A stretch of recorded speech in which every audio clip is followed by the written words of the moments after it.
Hi அஸ்ஸலாமு அலைக்கும் all, welcome back to beauty and bites vlog. இன்றைக்கி நம்ம என்ன ரெசிபி பார்க்க போகிறோம்னு பார்த்தீங்கன்னா மட்டன் பிரியாணி. வாங்க வீடியோக்குள்ளே போகலாம். ஃபஸ்ட்டு ஒரு குக்கரில் ஆயில் சேர்த்துக்கலாம். அதில் பட்டை, கிராம்பு, ஏலக்காய் போட்டுக்கலாம். அது நல்லா பொரிஞ்சதுக்கப்புறம் நம்ம வச்சுருக்க கொழுப்பு ஆட் பண்ணிக்கலாம். அது நல்லா சாட்டே ஆகட்டும். அது சாட்டே ஆனதுக்கப்புறம் நம்ம வெங்காயம், பச்சை மிளகாலாம் போட்டுக்கலாம். அது நல்லா சாட்டே ஆனதுக்கப்புறம் சின்ன வெங்காயத்தை சேர்த்துக்கலாம். சின்ன வெங்காயம் அரைக்கலாம். நாங்கள் சும்மா தட்டி வச்சுருக்கோம். அதையும் நல்லா சாட்டே பண்ணிக்கோங்க. அது நல்லா சாட்டே ஆனதுக்கப்புறம் நம்ம இஞ்சி பூண்டு பேஸ்ட் போட்டுக்கலாம். இஞ்சி பூண்டு பேஸ்ட் போட்டு அதையும் நல்லா சாட்டே பண்ணிக்கோங்க. அது நல்லா சாட்டே ஆனதுக்கப்புறம் நம்ம கரம் மசாலா சேர்த்துக்கலாம். 2 டீஸ்பூன் கரம் மசாலா போட்டுக்கலாம். அது நல்லா சாட்டே பண்ணிக்கோங்க.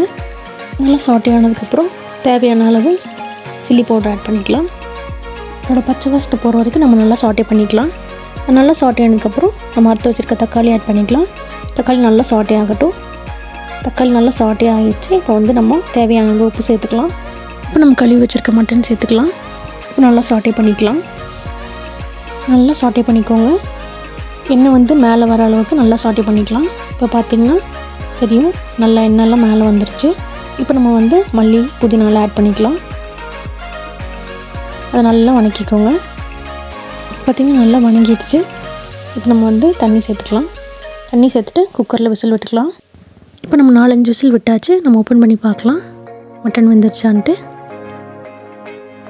பார்த்திங்கன்னா கறி நல்லா சாஃப்டாக வெந்துருச்சு. நாங்கள் பிரியாணிக்கு சீரக சம்பா தான் எடுத்துருக்கோம்.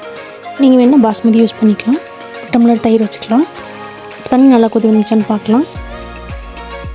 பார்த்திங்கன்னா இப்போ தண்ணி நல்லா கொதி வருது. நம்ம அரிசி சேர்த்துக்கலாம். தயிர் ஊற்றிக்கலாம்.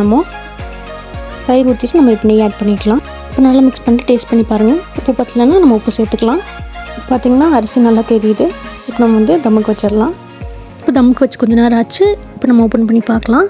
இப்போ சூப்பரான டேஸ்டியான மட்டன் பிரியாணி ரெடி. இந்த பிரியாணி என்னோடய Madurai style special mutton biryani. இந்த வீடியோ நீங்களும் ட்ரை பண்ணி பாருங்கள். இந்த வீடியோ உங்களுக்கு பிடிச்சினா லைக் பண்ணுங்கள், ஷேர் பண்ணுங்கள், சப்ஸ்கிரைப் பண்ணுங்கள். Stay tuned. பாய்.